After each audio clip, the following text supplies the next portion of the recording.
Quand je vais dans Romains chapitre 8 au verset 14, tous ceux qui sont conduits par l'Esprit, tous ceux qui sont conduits par l'Esprit de Dieu, virgule, ce sont ceux-là qui sont enfants de Dieu. Donc, Romains chapitre 8, verset 14 vous apprend ici, et c'est la personne de Paul de Tarse qui avait reçu le véritable Saint-Esprit, qui dit expressément que tous ceux qui sont conduits par l'Esprit de Père, par la nature de Dieu, par la toute divine puissance du Père, sont enfants de Dieu.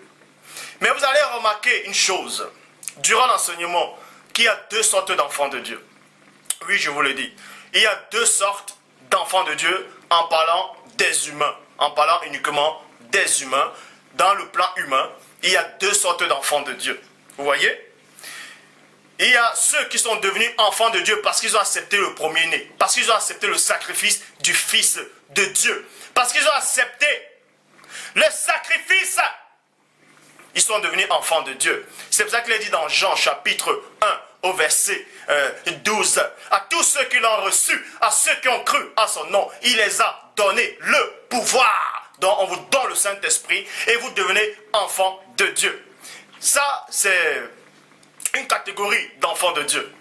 Tandis qu'il existe une autre catégorie d'enfants de Dieu, c'est de la race originelle. C'est-à-dire, eux par contre, ils sont nés en tant qu'enfants de Dieu. Tandis que les autres deviennent enfants de Dieu plus tard, parce qu'ils acceptent la personne du premier-né. Tandis que ceux qui sont de la race pure, c'est-à-dire la race originelle, c'est-à-dire les véritables fils de Dieu, eux, ils n'ont pas reçu un esprit d'adoption.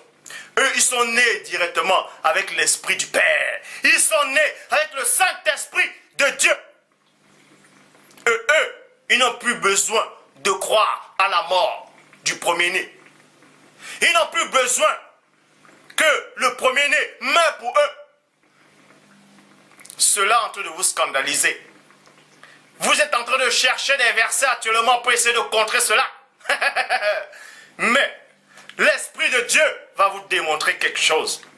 Donc, comme je dis dans Romains chapitre 8 au verset 14, tous ceux qui sont conduits par l'Esprit, ce sont ceux-là qui sont enfants de Dieu. Donc, ça veut dire, si vous n'êtes pas conduit par l'Esprit, vous n'êtes pas enfant de Dieu.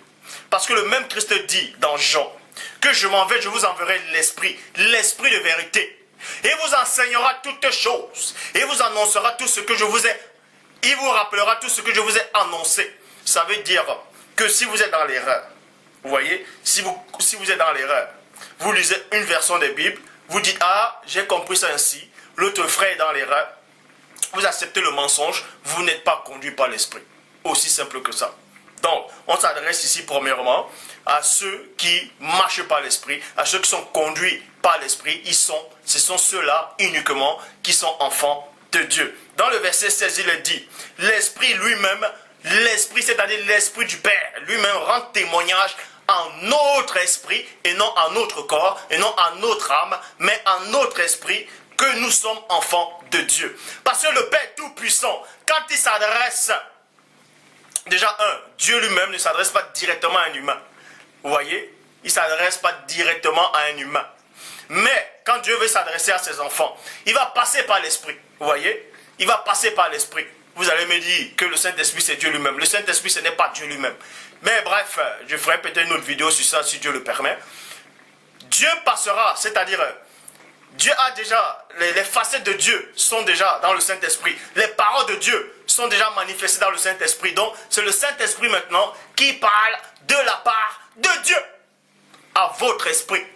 Parce que le Saint-Esprit ne parlera jamais à votre âme, ni à votre corps, mais il parlera uniquement à votre esprit.